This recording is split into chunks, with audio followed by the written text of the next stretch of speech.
Hello, welcome to Scott Bryant on YouTube, Instagram, LinkedIn, Facebook and Twitter. And this video is all about the bodybuilding books I bought back in the 90s. I met Lou Ferrigno in the 90s. There he is there. And when I met him, he was ginormous. He was like 6'7", like weighed about 22 stone or whatever. He just brought out a book called Stand Tall. And there's his signature to me there. And there he is on the front of the book. Now, he was promoting his sci-fi of The Incredible Hulk, which was amazing. Anyone watching on Instagram or Facebook and you want to watch the rest of this video, please go to my YouTube channel. And Dorian Yates, I'm watching one of his videos and he was talking about T therapy, so it's testosterone therapy as you age. And because of that, he recommended a book which is called Ageless Man, which I've just bought and I'm reading and studying. But here is him there, Dorian Yates there in his younger days, and he's in this book called Stack It. Okay, then I bought another book which is Awesome Arms, and I've probably got the biggest arms out of everyone I know. I've got 18-inch arms, so, and I probably weigh just under 14 stone now because I've been dropping a lot of weight to get leaner and ripped because I'm going to be 49 in February. Then I've got Pro Style Bodybuilding with Tom Platz. Then I've got Reps, okay, which looking at the program design, it's okay but not brilliant. But this book was really life-changing for me, Ultimate Brawn. And that was because I was a hard gainer, okay? I had a pot belly as a young kid. And then when I left home, I started lifting weights when I was lifting weights when I was at school. My teacher taught me how to lift weights, and that kept me out of trouble. And then I used to go to a sports centre and train there. And then from the sports centre, I started going to big, heavy lifting gyms and training there. But my knowledge wasn't enough. I was learning from hearsay and from other guys training that were bigger than me or more ripped than me or older than me. But when I bought the Insider's Encyclopedia on how to build muscle and might, Brawn is a brilliant book because it had reps, sets, loads and tempos and how to lift more than the normal weight without taking anything. Now, the only thing with all these books, I've got more books as well on bodybuilding.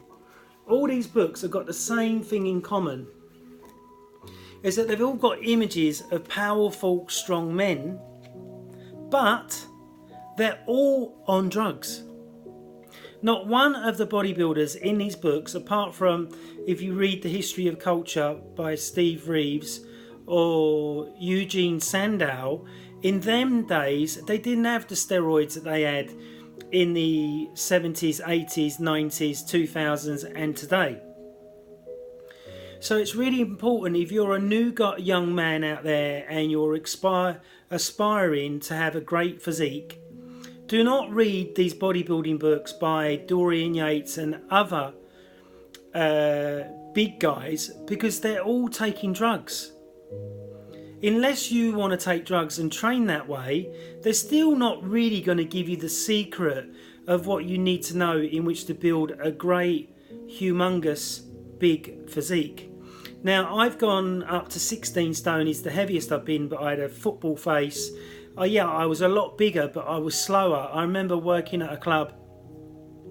There were 6 fights in one after the other. By the time I got to the 6th fight, I was absolutely knackered. And then realised that having all that size is not a good thing. So a lot of doormen will,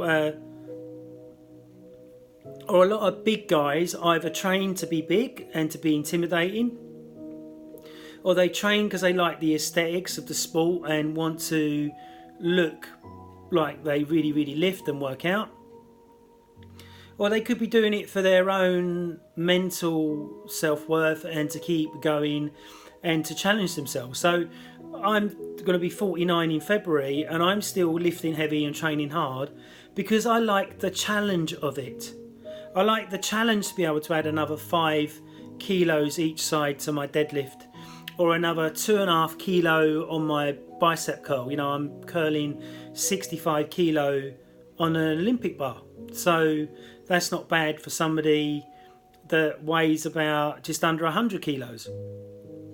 So as you can see my big guns on the back of my own book. But my book wasn't really looking at reps, sets, loads and tempos. That's going to be the third book that I'm going to bring out. So my second book comes out next year, and then the third book will take a little bit longer. But the third book's going to go through 20 years of what I've seen in hardcore gyms, what I've found to work and what doesn't work. Okay? So the biggest tip I can give anyone that's new to bodybuilding or wants to build a big physique: eat the right food, sleep enough, train hard, and have lots of rest time. Now, when you're taking steroids, you'll be able to have less rest time, train even more. You'll get the growth, but as soon as you stop, like Dorian Yates said in one of his seminars, is that as soon as you stop, you will lose that size, you will lose that definition, you will lose your strength. Whereas if you build it up naturally like I have, and there's a friend of mine, the Living Legend, you can check him out on Instagram. He's phenomenally strong, but he's not big. But he's phenomenally strong for 1 rep or 6 reps. So you need to think about what you want to do. Do you want to train for power? Do you want to train just to keep healthy? Or do you want to go down the bodybuilding route? If you go down the bodybuilding route and you start competing, you'll end up becoming a drug addict and addicted to anabolic steroids.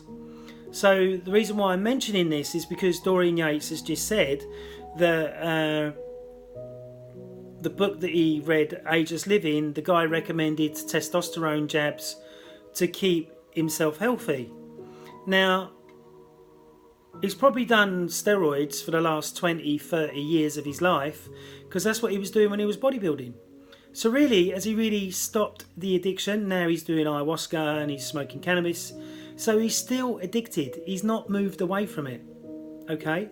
So many people will be addicted to certain substances. You know, I like chocolate. You could call that my addiction. So I'm not slagging him. I'm just saying that because he's in the limelight and because he's so well known because of being a Mr. Olympia 6 times, I liked his physique. It was amazing. He looked fucking fantastic. But when you find out with Arnold, Lufaringo, all of them, all these big guys, all took performance enhancing steroids. Now, unfortunately, all the wrestlers from the 80s have all died. Nearly all the bodybuilders from the 70s, 80s and some in the 90s have passed away as well because of steroid abuse. And I believe that these people in the limelight, they're now coming out and saying they've done this and done that, should highly be putting it down and saying to the young guys, you shouldn't be doing it. So if you're a young guy, you know, you're in your 20s or you're in your mid 30s and you want to gain size and you want to gain mass, you can do it, but it's a lot slower process naturally. You can gain 7 pounds of steak on your body a year naturally. There is other things that you can do in which to get a bit more growth and a bit more definition without taking any drugs at all, like carb loading, like creatine, or taking amino acids and stuff like that. I don't take any of that stuff. I just train hard, heavy, and eat really well, and try to sleep as much as I can. That is what's more important to me, is seeing a good, natural, all-round physique. So I did enjoy reading these books and learning stuff, because it's what I do for a living now. I help clients to get out of pain, to get stronger, to get fitter, to get leaner. And obviously I'm a master Chek practitioner with the Chek Institute, which I thoroughly enjoyed learning, and I know I can help anybody. It's just a shame that at that time I was a little bit naive. You know, I knew that steroids were around, and you don't really want to say that your stars are on steroids and that they're really cheating. But obviously taking steroids is a science in itself. Diet is a science in itself. Exercise, getting the right exercise and staying out of pain, is a science in itself. So I'm not slating the bodybuilders, because they all made my dream become a reality of me being in my 40s, and I'm still training clients to keep them strong today. I've got one client, he's turned 60. We train twice a month together, and when he's in London we do a lot more together. And to see him still keep his physique and his strength and his size is an amazing buzz. So don't take what I'm saying the wrong way. All I'm trying to say is don't make the mistake of the big guys that have died through all the drugs they were taking in which to have this mammoth physique, because it's not real, it's not genuine.